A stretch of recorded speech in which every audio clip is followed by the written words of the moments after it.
Hello and welcome to another episode of this podcast.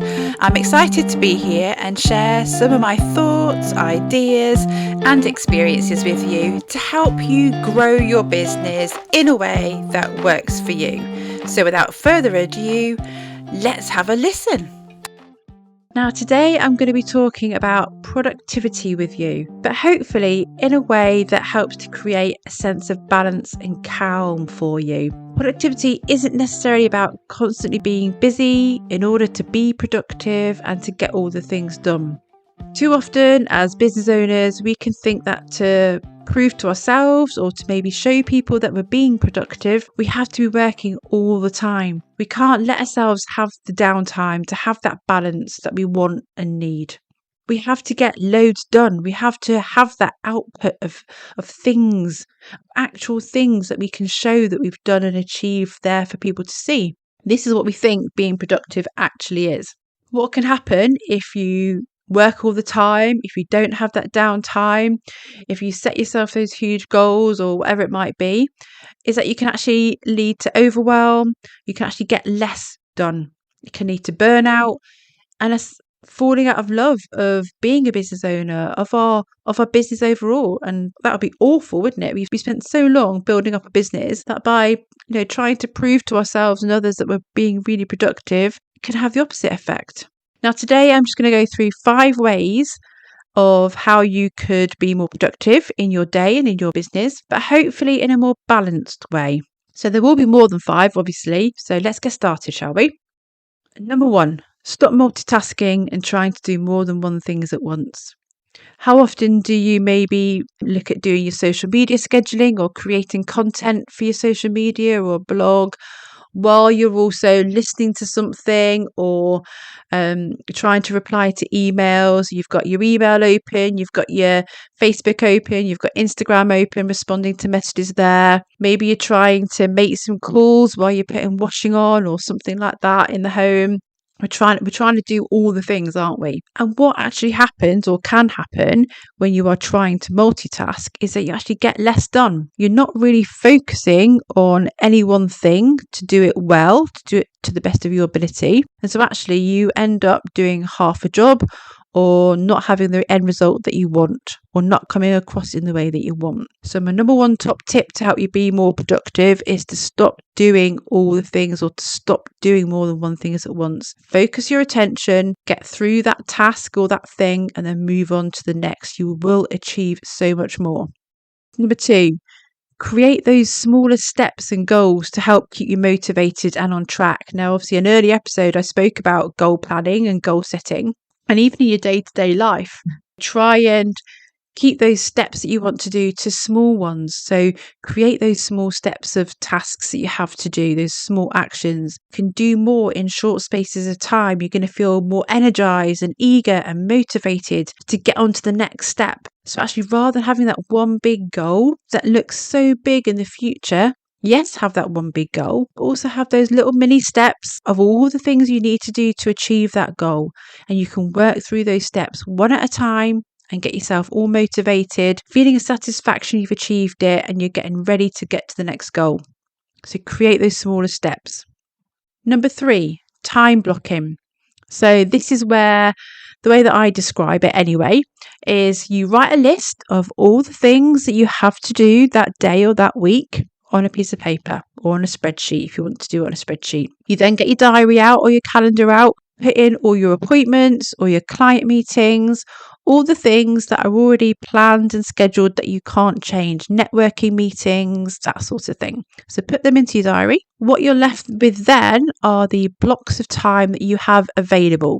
So what you do is you go through your list of tasks of things you have to do and move them into those available blocks. So you might have a couple of half-hour segments. So you might move in your social media scheduling. You might move in, connecting with people. You might move in making some outbound calls or writing a blog, whatever it might be. But make sure you do it in priority order. So always do the things that you don't want to do first and the most important things first. Too often we can put in the things we want to do rather than things we need to. So when you know you've got your available time, go through that list of tasks you have to do and slot them into a particular time of the day or time of the week when you're going to do it. What you've got in front of you then is a hour by hour, day by day list of things that you can then work through, and you can see what you're going to do in that week. And you will be much more productive than having a half hour and think, oh, what do I do now? And you're not quite sure. So you end up procrastinating and not really doing anything. Just spend a few minutes at the start of the week, blocking out your time and slotting in those tasks. You will get through a lot more. Also, when you're doing those time blocking, make sure you're scheduling your downtime. Make sure you're scheduling breaks, lunches, coffee if you want to go out for a coffee. Number 4, get rid of those distractions. And from this, there are loads of distractions we have in our day. They might be you've got loads of windows open on your laptop maybe, and you can see messages coming through. They're flashing at you. You've got your notifications on your laptop. You've got your phone on that's beeping all over the place. You've got your smartwatch on that's vibrating on your wrist all the time. You've got a TV on in the background, dogs barking, kids, whatever it might be.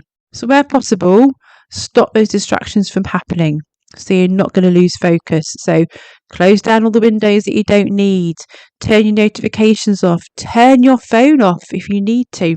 So get a work mobile phone so that you can turn that off if you need to. Just get rid of those distractions. For me, when I'm recording this podcast, for instance, I tend to remove myself out of the way. So I'm not downstairs where everything's going on. I'm upstairs. I've got no kids in the way. I remove myself from everything. If I want to get loads of work done, I might go and work in a co-working space or something like that, just to make sure that I can get focused, give myself the space and the time needed. But it is important that we don't distract and don't lose track of where we are. And number 5, bit of an odd one, but I think it works for me, so I thought I'd share it with you today, is figure out when you're most productive. Now, when we're at work, when you're employed, you might have to work a 9 to 5 shift. That might be your shift. As business owners, we don't have to do that. We can work the hours that we want to work, essentially, most of the time, unless you've got clients that need you, obviously. But it might be that working a certain time isn't productive for you. So like for me, for instance, I'm really productive in the mornings. By mid-afternoon, my energy is going, I'm feeling a bit lethargic, I'm feeling tired, I lose focus and concentration. But then I get a second wind in the evening. So quite often I will have a couple of hours off in the afternoon so that I can sit down, I can relax, I can take my dog Arlo for a walk maybe, whatever it might be. And then I can come back and work in the evening because I know that I'm much more productive and much more focused. So we don't have to work that 9 to 5. Figure out what time works best for you. And some people do the whole 5 a.m. thing, don't they? Where they get up at 5 a.m. and do loads of stuff before 8 o'clock. That's not me for sure. But that works for some people and they feel that they are more productive in those very early hours. So number 5 is go through when you are most productive and work around those times. Now, these are just 5 ways of how you can get more productive. And maybe to begin with, it might be a good idea for you to just do 1 or 2 of these things and to try them and see what difference it makes to you. Does it help you to feel more balanced, less overworked, less overwhelmed? Don't try and do them all at once and don't try and change everything all at once, but just try a few things, test it and see which one or which ones work for you the best. In order to grow our businesses and to have the successes we want and dream of, we need to be productive. We need to get all those things done. As business owners, I've spoken about all the hats we have to wear and the plates we need to spin, whichever analogy you want to use. We have to do them as entrepreneurs. But there are ways to make it less tiring, less stressful for ourselves, and to feel like you're not working all the time.